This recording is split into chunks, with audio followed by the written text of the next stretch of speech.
point, when I refused to sign, I asked if I could make a copy of the document, given that big copier standing behind us. I was told no, I could not have a copy of the document. I was asked if I could take a picture of it with my phone. And at that point, the first time in the hour I was in those offices, I was told I could not use my phone while in those offices. Phone was never taken away from me. I was never told to shut it off. My laptop was never taken away from me, never told to shut it off. My bags were never searched, and yet I'm a threat to state security. So it was all very odd. And at that point, the conversation ended. My passport was handed to the airline attaché, and the airline attaché escorted me to the international departure terminal of the airport. The airline kept my passport till my departing flight, which was at 8 o'clock Monday the 23rd. And I spent, I don't know, I think from about 9 a.m. Sunday the 22nd through 8 a.m. Monday the 23rd in the international departure wing of the airport. And that airport, I will say, that airport stays open pretty much 24/7. Restaurants, restrooms, coffee shops, stores, everything's open, unlike in the United States where things close down like around midnight and reopen, 6 or 7 in the morning. So it was very curious. It was, the reason for not allowing me to enter was shocking and a hard thing to accept still to this moment. But I do want to say, throughout that entire 23 hours that I was in the airport alone without a passport, I received so much solidarity support throughout the Americas, specifically Latin America and the Caribbean, but the United States and Canada as well. And I have to say just a huge, huge thank you to our delegation leader, Raul Burbano of Common Frontiers. He was our trip leader and organizer, and everything that he and the human rights attorneys and immigration attorneys that he knows. And the intervention was enormous. Unfortunately, it was on a Sunday. There's not much open, on the state level or organizational level, but the solidarity support was enormous. My phone did not stop ringing from 9 a.m. Sunday morning until I boarded the plane 8 a.m. Monday morning. I mean, every communication app was lighting up with notifications on the phone, and it really got me through what was a pretty shocking and disturbing day. But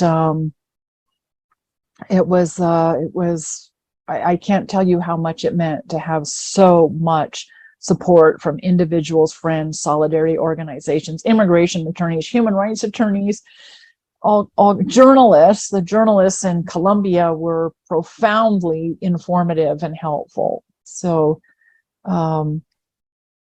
what could have been enormously stressful, I had a lot of support that kept me, kept my head on straight for that 23 hours there.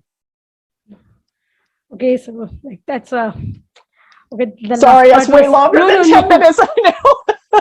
The last part was quite touching, and it's good. It's like we received all this solidarity. That's great. I mean, you deserve it, of course, for all your work and everything. Okay, so what I read from COA, from the Task Force on the Americas and other groups, is that you were sent to the US. Like, you were finally deported to the US, and your passport, you got it back in the US. So, I mean, why all this elaborate procedure? You live in Mexico. You were sent to the US, and your passport was sent to the US. Why didn't they do it through the consular services in Colombia? Like, there are US consular services. Well, I tried to contact the embassy and they wanted, I was basically told that they didn't intervene. I have no idea why consular services in Bogota didn't intervene. The embassy, I did call the embassy simply because I wanted the US government to know I was sitting in Colombia without a passport. And I was told there was nothing they could do, that the US government does not interfere with Colombian state affairs,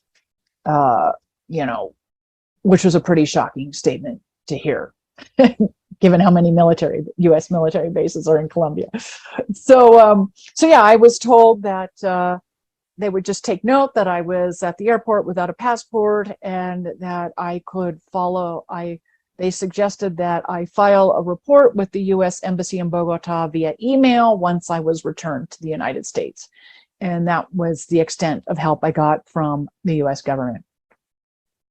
I will say there were a number of organizations who did call the embassy in Bogota on my behalf, and they were pretty much told the same thing, but I think it was extraordinarily helpful that the embassy saw how many people were watching the situation in Colombia. For the Colombian people and for the Colombian journalists that I spoke with, of course, the biggest thing was that this was a week, the Sunday prior to the first round elections on May 29, and I was the first of what was to be, I think, 9 election observers denied entry to the country. So that was a really alarming situation for people inside Colombia. And that was why so many journalists were concerned and were reaching out to talk on the 22nd. So the U.S. government did not get involved at all. I was basically in custody of the Colombian government. It was their instructions, their immigration instructions to deny me entry and send me back to the States. They sent me back to the States because that is the passport that I travel on. It's my nationality, despite the fact being identified as an Argentine national, which I'm not. I am a U.S. Citizen, born and raised in the States, and that's the passport that I have. It's the sole passport I have, and that's what I was traveling on, so that's where I was sent. And I arrived back in the United States the evening of the 23rd. So, and did not get my passport back until I got off the plane in Oakland, California. So at that point, I was, out of Colombian custody. And I will say I had no, and so that as soon as I got off the plane, there was an arm right at the door going into the jetway, with my passport and phone. So. Oh, okay. So I was repatriated at that point. Finally, they did take your phone and sent it back with the passport. They did not take it. Yeah, I was not allowed to have my phone. I was not allowed to have my phone once I boarded the flight back. I had my phone and my laptop in my bag and my carry-on bag the entire time I was detained in the international departure terminal. At no point did anyone related to the Colombian government ask to see my phone, ask to see my laptop, ask to see my bags. I wasn't anything off. I mean, that could be a good thing or a bad thing. But that was odd to me, given that I was identified as a threat to state security. That, nothing was searched. Not even my physical body. Yeah. Identified as a threat to state security would be tantamount to saying that you were a terrorist or something like right. that. Yeah. But even then, they did not search you or search your anything, and even went on letting you use your phone and everything. So, while in the airport, yeah. And I think that could be a good or bad thing that I was allowed to keep my phone. I will say, because I had the phone and was able to remain in communication with the outside world, I was able to, at that point, keep my head on straight for that 23 hours. I did go into a black hole when I, when I transited through Mexico. But yeah, I was, once I stepped off the plane in Oakland, California, I was, fully repatriated and off I went. So.